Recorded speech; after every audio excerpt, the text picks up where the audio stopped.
If I say there's an agent, there is something which causes diseases in human beings and plants and animals alike, but you do not call it as living, what would you say? What would the answer be?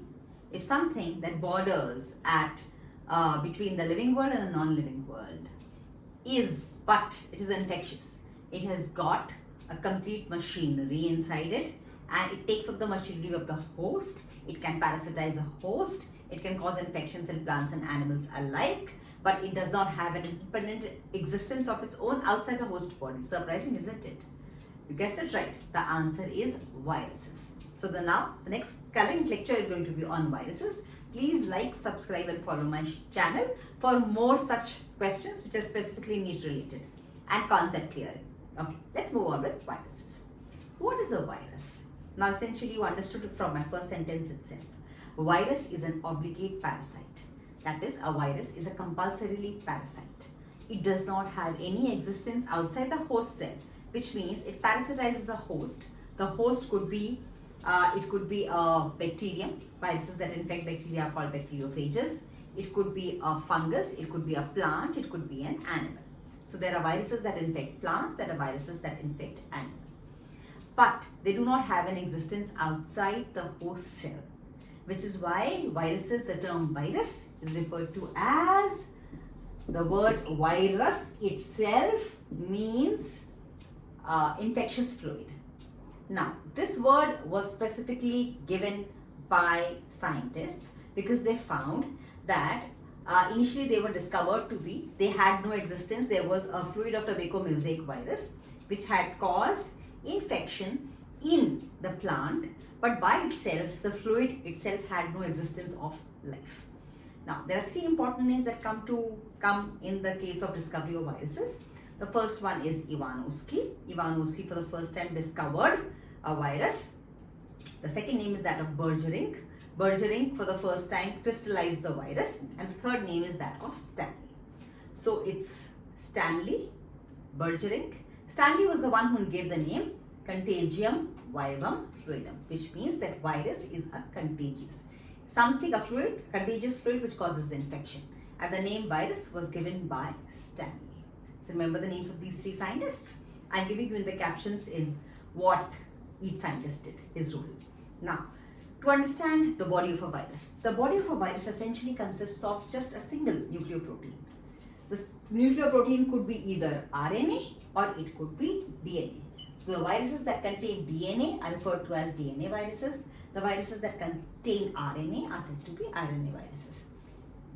Just as a general concept, most plant viruses are RNA viruses and most animal viruses are DNA viruses. Even though our darling COVID, you've all been through the COVID generation, was a RNA virus. Okay. Now, if there is a single strand of RNA, it is said to be SS, single-stranded RNA. If the virus has two strands of RNA, it is said to be dsRNA. Similarly, if there is a single strand of DNA, the virus is said to be SS, a DNA virus.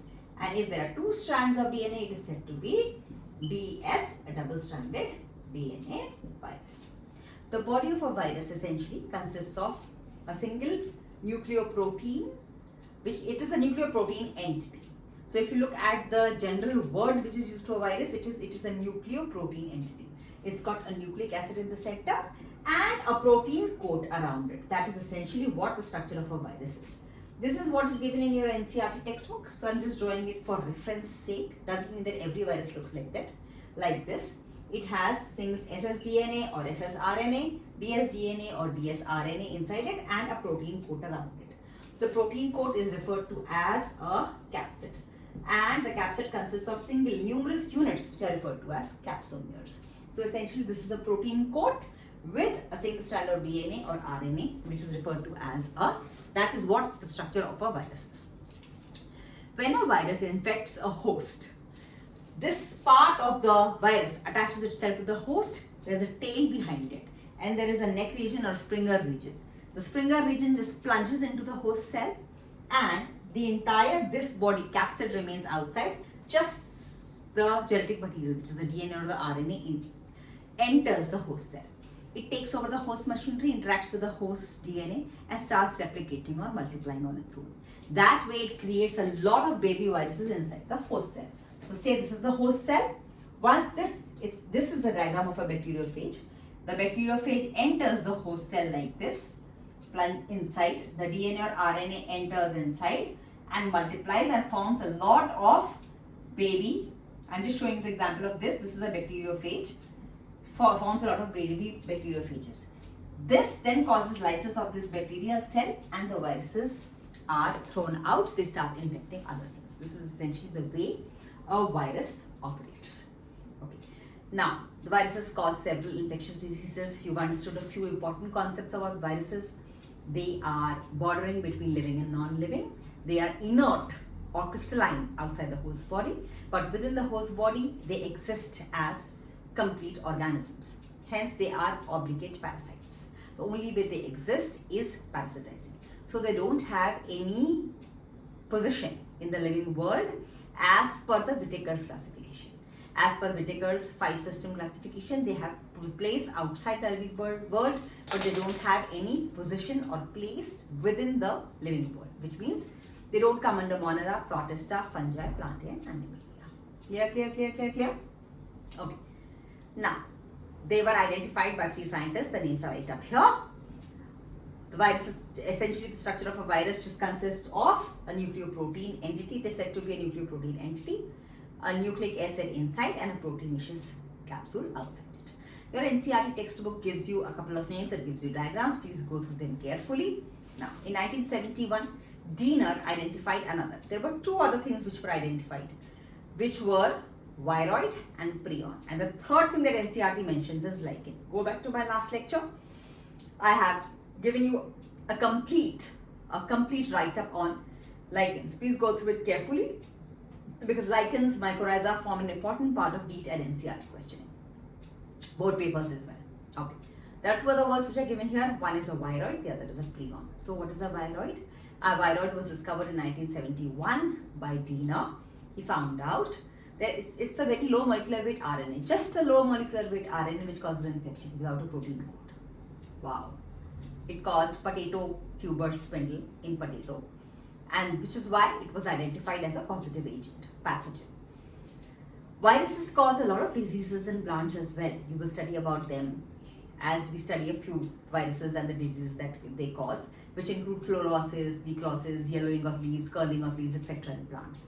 In animals, viruses are responsible for several diseases. Everyone has been infected by the common cold, or which is the flu virus. A lot of diseases which cause diseases which are caused by viruses.